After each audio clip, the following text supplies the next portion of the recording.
Well finally अभी Tata Motors के product portfolio में हमें ऑल व्हील ड्राइव लेआउट के साथ कार देखने मिलने वाली है। And yes, it is not going to be an ICE one but an EV one, जो कि है Harrier.ev, जो कि लॉन्च हो चुकी है आज at the price of 21.49 lakhs। But mind you, ये जो प्राइसिंग आप सुन रहे हो ये रियर व्हील ड्राइव Harrier.ev की है and all wheel drive Harrier.ev महंगी होने वाली है एंड इसके प्राइसिंग अभी तक रिवील नहीं हुए है। सो यस, अराउंड 5 साल के बाद जब से सफारी स्टॉर्म डिसकंटिन्यू हो गई थी, उसके बाद अभी हमें जो है इसका 6th इलेक्ट्रिक ऑफरिंग के साथ टाटा के हमें ऑल व्हील ड्राइव कैपेबिलिटीज देखने मिलने वाले हैं। फिर देखिए, टाटा Harrier.ev हमें 2 बैटरी पैक ऑप्शन के साथ मिलने वाली है, जिसमें से छोटा है 65 किलोवाट आवर वर्जन का एंड बड़ा है 75 किलोवाट आवर वर्जन का। एंड इसी बड़े बैटरी पैक के साथ आपको ऑल व्हील ड्राइव वर्जन मिलने वाला है। फिर देखिए, 65 किलोवाट वर्जन के साथ जो पावर है वो रियर व्हील में ही डिस्ट्रीब्यूट होगी, जो कि अराउंड 238 PS के आसपास है। Whereas all wheel drive layout में अराउंड 238 PS का पावर रियर व्हील में डिस्ट्रीब्यूट होगा एंड 158 PS का पावर फ्रंट व्हील में डिस्ट्रीब्यूट होगा। फिर देखिए,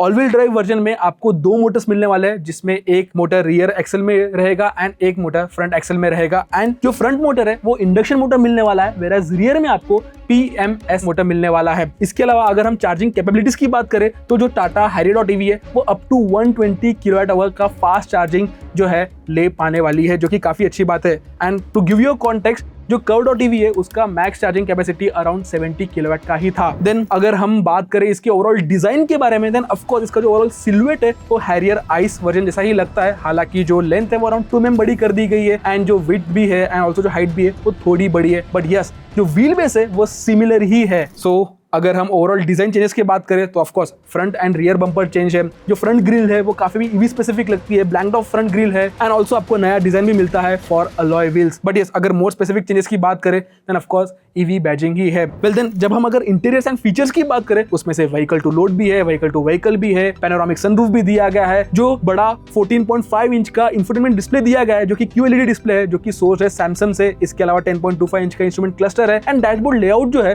वो मोर स्पेसिफिकली पुराने टाटा व्हीकल्स जैसा ही है। एंड अगर और भी फीचर्स के बारे में बात करें तो बॉस मोड दिया गया है, वेंटिलेटेड सीट्स है, JBL का साउंड सिस्टम है, 10 स्पीकर का। वेल देन इतना ही नहीं, इसमें आपको लेवल 2 ADAS सिस्टम भी मिलने वाला है, जो कि थोड़ा बहुत कम इंट्रूसिव रहेगा। एंड ऑल्सो इसमें 540 degree of surround view camera मिलने वाला है, जिसकी वजह से जो भी गाड़ी, अगर आपकी गाड़ी एकदम पास आती है तो आपको अलर्ट एंड आपको नोटिफिकेशन आपको जो है अवेयर भी कर देगी। एंड इसके अलावा इसमें सेल्फ पार्क असिस्ट दिया गया है एंड ढेर सारे ऐसे फीचर्स दिए गए जो कि आपकी लाइफ इजी बना देगी। बट यस, मैं पहले ही कह रहा हूँ ये जो फीचर्स है वो टॉप एंड वर्जन में ही आएंगे एंड इसके प्राइसिंग अभी तक रिवील नहीं किए गए हैं। एंड ऑल्सो और एक चीज जो कि मैं बैटरी एंड परफॉर्मेंस में बताना भूल गया, जो ऑल व्हील ड्राइव वर्जन है उसमें आपको 504 न्यूटन मीटर का पीक टॉर्क मिलने वाला है, जो कि जेन्युइनली काफी माइंड ब्लोइंग रहेगा because electric torque is so thrilling to experience. Well then अगर हम सस्पेंशन के बारे में बात करें तो इसमें मल्टीलिंक सस्पेंशन मिलने वाला है विद फ्रीक्वेंसी डैम्पर्स, ऑफकोर्स जिसकी वजह से राइड क्वालिटी थोड़ी बेटर हो जाएगी। बट जब चलाएंगे तभी आपके साथ शेयर करेंगे कैसा ओवरऑल एक्सपीरियंस है इसका, ड्राइविंग एक्सपीरियंस। एंड ऑल्सो अगर हम मोटर्स की बात करें तो जो मोटर है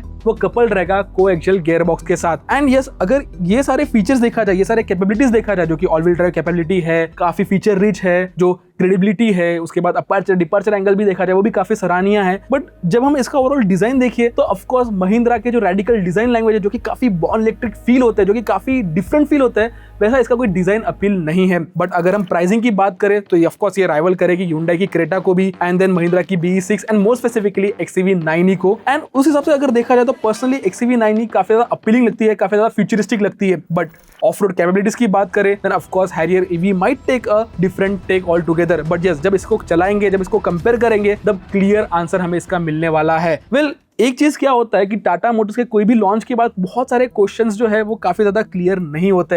एंड फर्स्ट एंड फॉरमोस्ट कि अगर आपको नेम हेरिटेज को लेगेसी में रखना ही था या यू कहो तो उसको उसके ऊपर ही आपको ब्रांड डेवलप करना था, एंड सफारी को पहले क्यों नहीं इलेक्ट्रिफाइड बनाया। एंड ऑल्सो ये जो Active.ev प्लस आर्किटेक्चर है वो कितना डिफरेंट है आपके पुराने D8 प्लेटफॉर्म पे, जिसपे जो है अपनी Harrier बेस्ड है, उसके बारे में हमें थोड़ा इन्फॉर्मेशन और चाहिए। एंड ऑल्सो और एक चीज ऑफकोर्स समराइज करने से पहले 2-3 चीजें काफी ज्यादा कंसर्निंग लगे। बट देखिए, उस चीजों के बारे में बात करने से पहले मैं एक चीज जेन्युइनली इस पे एम्फसाइज करना चाहूंगा कि पार्क असिस्ट जैसे फीचर्स हो गए, ऑल व्हील ड्राइव कैपेसिटीज हो गए, नया जो डिस्प्ले है जो कि सैमसंग से सोर्स किया गया है, इस सारे चीजों की वजह से ऑफ कोर्स जो प्रोडक्ट का जो पोजीशनिंग है वो काफी बेटर हो जाता है। फिर देखिए टाटा मोटर्स की कुछ चीजें जेन्युइनली काफी सराहनीय लगे Harrier.ev से। उसमें से सबसे पहला जो था वो मल्टीलिंक सस्पेंशन हो गया, चैसी जो है उसको स्ट्रेंथन किया गया है, फ्रीक्वेंसी डिपेंडेंट डैम्पर्स दिया गया है, ड्यूअल मोटर का सेटअप दिया गया है जिसकी वजह से ऑल व्हील ड्राइव लेआउट मिल जाता है, 504 newton meter of peak torque deliver होता है इस लेआउट के साथ। एंड ऑफ कोर्स कुछ चीजें ऑन पेपर काफी ज्यादा बेटर लगती है। एंड ऑल्सो और एक चीज, उन्होंने लाइफ टाइम वारंटी अनाउंस की है विद Harrier.ev। बट देखिए एक और चीज जो कि थोड़े अगेंस्ट जाती है उससे, बिकॉज इसके साथ ऑल व्हील ड्राइव कैपेबिलिटीज मिलने वाले हैं। एंड और एक चीज जो कि आपने ध्यान देना चाहिए, अगर आप कभी भी गाड़ी को ऑफ रोड कंडीशन में लेके जाते हो या खराब कंडीशन में लेके जाते हो एंड अगर बैटरी का बॉटम पार्ट अगर कुछ भी डैमेज हो जाता है तो आपको वारंटी नहीं मिलती। सो यस, ये चीजें थोड़ी कंफ्यूजिंग है जो कि आपने ध्यान रखना चाहिए। इवन दो आप ऑल व्हील ड्राइव कैपेबिलिटीज के साथ Harrier.ev ले भी लोगे, but I would genuinely not recommend you to go off roading with it, because अगर बैटरी के अंदर से कुछ भी डैमेज हो जाएगा देन ऑफ कोर्स आपको वारंटी क्लेम नहीं मिलने वाला है। ये था पूरा वीडियो। आप हमें बताइए कमेंट सेक्शन में कि कैसी लगी आपको Harrier.ev, एंड ऐसे सारे अपडेट्स के लिए ट्रैक इन ऑटो को सब्सक्राइब भी कीजिए। तब तक के लिए keep trekking and drive and ride safe.